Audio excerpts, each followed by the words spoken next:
3 अक्टूबर 2024 को केंद्रीय मंत्रिमंडल ने भारत की 5 भाषाओं मराठी, पाली, प्राकृत, असमिया और बंगाली को शास्त्रीय भाषा का दर्जा देने को मंजूरी दे दी।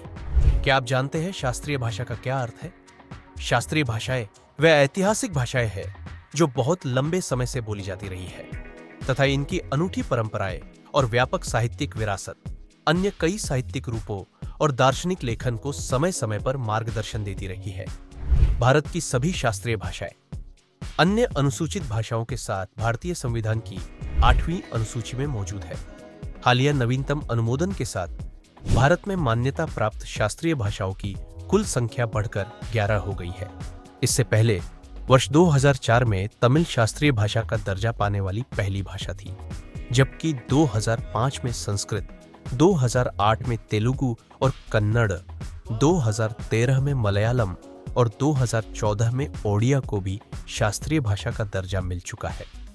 शास्त्रीय भाषा के दर्जे के लिए विशिष्ट मानदंड वर्ष 2004 में भारत सरकार ने भाषा विशेषज्ञ समिति के सहयोग से शास्त्रीय भाषा के रूप में वर्गीकृत की जाने वाली भाषाओं के लिए विशिष्ट मानदंड स्थापित की। उच्च पुरातनता भाषा में प्राचीन ग्रंथ या 1500 से 2000 वर्षों की अवधि का प्रलेखित इतिहास होना चाहिए।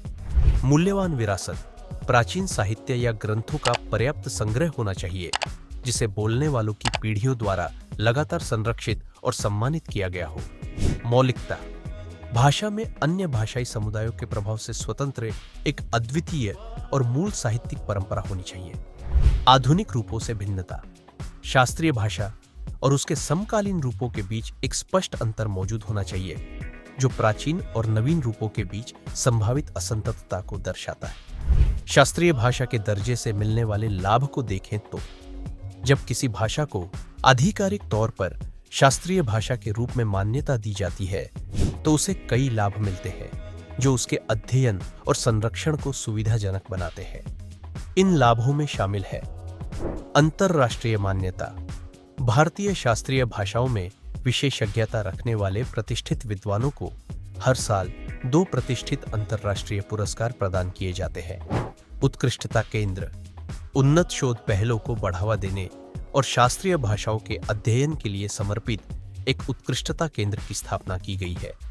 अनुसंधान पीठ विश्वविद्यालय अनुदान आयोग से इन शास्त्रीय भाषाओं की अकादमिक खोज को बढ़ाने के लिए केंद्रीय विश्वविद्यालयों के भीतर अनुसंधान पीठ स्थापित करने का आग्रह किया जाता है।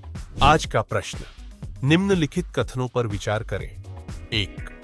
हाल ही में केंद्र सरकार ने मराठी, पाली, भोजपुरी, असमिया और बंगाली को शास्त्रीय भाषा का दर्जा देने को मंजूरी दी है। 2. तमिल पहली भाषा थी जिसे शास्त्रीय भाषा का दर्जा दिया गया। 3.